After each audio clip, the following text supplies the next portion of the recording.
You ever have that strange, almost painful awareness that time is passing and you're not moving with it?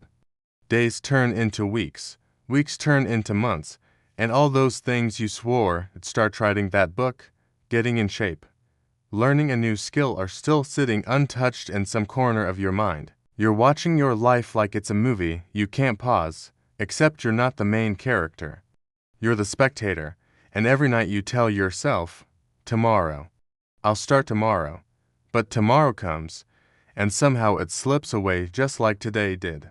People tell you you're lazy. Maybe you even tell yourself that. But deep down, something feels off about that label, because it's not like you don't care. You do care. You think about your goals constantly, you imagine the end result, you daydream about the moment you finally make it happen. The truth is, you're not lazy, you're stuck. And being stuck is a different kind of prison. It's not chains you can see. It's the invisible weight that keeps you scrolling, keeps you busy with things that don't matter, keeps you from stepping into the discomfort you know is waiting when you finally start. See, your brain isn't broken. It's doing exactly what it's designed to do, keep you safe.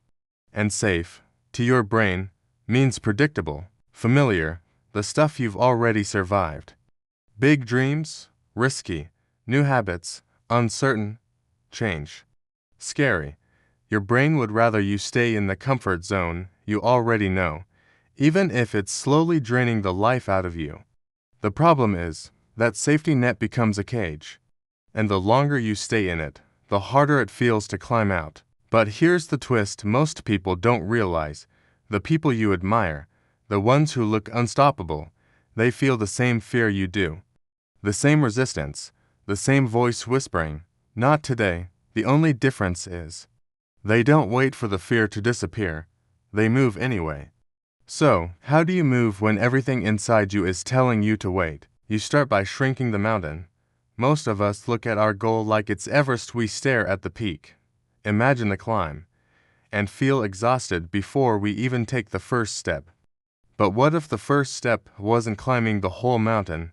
What if it was just tying your shoes? If you want to write, don't think about 200 pages. Write one messy sentence today. If you want to work out, don't plan an hour-long gym session. Just walk outside for 5 minutes. Make the start so small your brain can't fight it. You don't need momentum yet, you just need a crack in the wall. And once you have that crack, you anchor it to something you already do. You want to meditate. Do it right after brushing your teeth. Want to read more? Keep a book on the table where you drink your morning coffee. Habits are like ivy, they cling to whatever's already there. If you can attach your new action to something that's part of your daily rhythm, you take willpower out of the equation. You stop needing to feel motivated because it becomes automatic. Then comes the 2-minute promise, and yes, it's exactly what it sounds like. You tell yourself you only have to do the thing for 2 minutes. 2 minutes of writing, 2 minutes of cleaning, 2 minutes of exercise. Most of the time, you'll keep going. But even if you stop, you've already won. You've broken the seal. You've proven to your brain that starting isn't dangerous. And that's all you need to do to start dismantling the cage. Right now, you might be thinking, that's it. That's too simple. But that's the point. It has to be simple, because your brain will do everything it can to complicate it. Complexity is another cage. And if you keep waiting for the perfect plan, you're not just wasting time, you're retraining yourself to believe you can move without perfection. And perfection is a myth. The messy version counts. The tiny version counts. Every version counts, as long as it's moving forward. Imagine a year from now. If you took just one small action a day, something so small it barely registers, you'd be 37 times better than you are right now. That's not motivational fluff. That's math. 1% better every day compounds in ways you can't even imagine yet. But you can't reach that version of yourself if you never take the first step. And here's something to remember. The step doesn't need to be impressive. It just needs to exist. So ask yourself, what's your 2 minutes going to be today? Will you open the document and write that one sentence? Will you put on your shoes and walk to the mailbox? Will you pour that glass of water instead of another soda?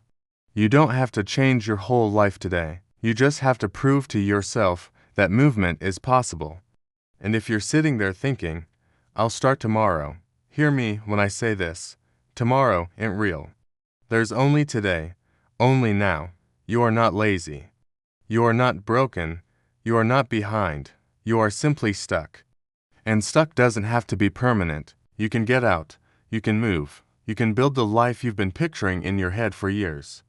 But you have to start with that first tiny, imperfect step. So, start right now.